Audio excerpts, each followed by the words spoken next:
Assalamualaikum warahmatullahi wabarakatuh. Saya Lydia Febiana. Kali ini saya akan memaparkan pengertian konsolidasi dan pengaruh adanya perubahan hak kepemilikan. Konsolidasi adalah usaha untuk menggabungkan suatu perusahaan dengan satu atau lebih perusahaan lain ke dalam satu kesatuan ekonomi. Perubahan dalam saldo rekening investasi saham-saham perusahaan anak tidak disebabkan oleh perubahan nilai investasi seperti pada metode equity, tetapi perubahan itu disebabkan oleh bertambah atau berkurangnya jumlah relatif pemilikan saham dari jumlah saham-saham perusahaan anak. Perubahan ini tidak hanya disebabkan oleh pemilik saham perusahaan anak yang dilakukan secara bertahap, akan tetapi banyak hal-hal lain yang mengakibatkan perubahan yang serupa. Hal-hal yang mengakibatkan perubahan-perubahan hak kepemilikan dan pengaruhnya terhadap penyusunan neraca konsolidasi antara lain: yang pertama, pembelian saham perusahaan anak dilakukan lebih dari satu kali. Hak kontrol diperoleh sejak saat pembelian saham tahap pertama. Yang kedua, pembelian saham perusahaan anak dilakukan lebih dari satu kali. Hak kontrol baru diperoleh setelah beberapa tahap pembelian saham. Ketiga, pembelian dan penjualan kembali sebagian dari saham-saham perusahaan anak yang dimiliki perusahaan induk. Yang keempat, emisi saham dan atau penarikan kembali saham-saham perusahaan anak yang mempengaruhi hak-hak pemilikan perusahaan induk. Yang kelima, transaksi-transaksi saham yang ditarik dari peredaran atau treasury stock pada perusahaan anak. Demikian pemaparan dari saya. Wassalamualaikum warahmatullahi wabarakatuh. Assalamualaikum warahmatullahi wabarakatuh. Saya Hairani Rahmatulaili.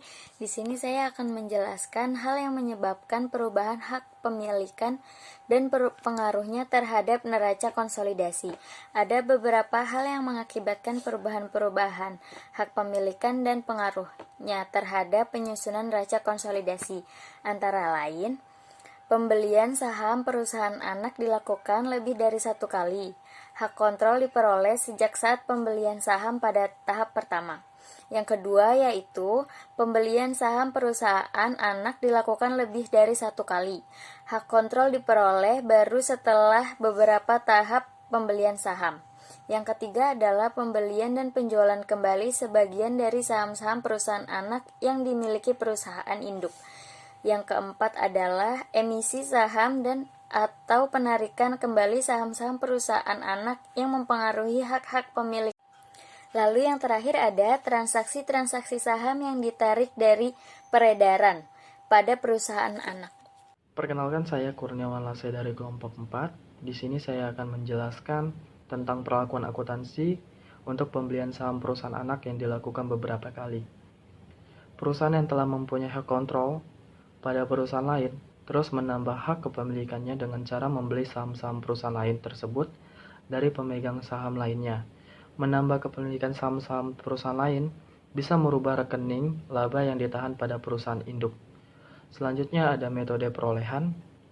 Metode perolehan adalah metode pencatatan investasi yang pada awal perolehan investasi, investor mencatat investasi sebesar biaya atau historical cost accounting. Dividen maupun distribusi laba dicatat sebagai penghasilan. Namun apabila dividen yang diterima melebihi bagian investor atas laba investi, dipandang sebagai pemulihan investasi yang dicatat sebagai pengurang investasi. Secara akuntansi, metode perolehan atau cost dengan kepemilikan kurang dari 20%. Berdasarkan metode perolehan, investasi saham biasanya dicatat pada biayanya dan dividen dari laba berikutnya dilaporkan sebagai pendapatan dividen. Tujuan utama penyusunan laporan keuangan yang dikonsolidasi adalah untuk menunjukkan posisi keuangan dan hasil usaha dari berbagai perusahaan afiliasi yang merupakan satu kesatuan. Pada perusahaan anak, saldo rekening investasi saham selalu tetap jumlahnya, kecuali jika terjadi penjualan atau pembelian atas saham-saham yang dimiliki. Mungkin cukup sekian penjelasan dari saya sendiri. Lebih dan kurang saya mohon maaf. Saya ucapkan terima kasih. Transaksi pembelian dan penjualan saham-saham yang bersangkutan oleh perusahaan induk, melainkan juga transaksi modal atau saham yang terjadi pada perusahaan anak sendiri. Transaksi modal atau saham pada perusahaan anak akan mempengaruhi secara tidak langsung pada bagian kepemilikan perusahaan induk.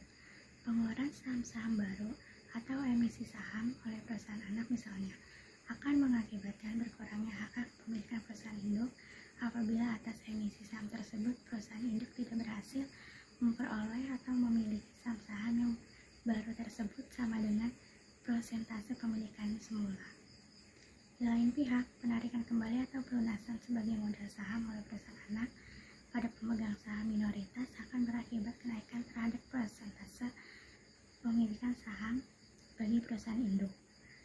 Perubahan hak kepemilikan yang disebabkan oleh terjadinya perubahan pada struktur permodalan perusahaan anak memerlukan perhatian dan analisa khusus dalam rangka penyusunan neraca konsolidasi. Sekian dari saya, terima kasih.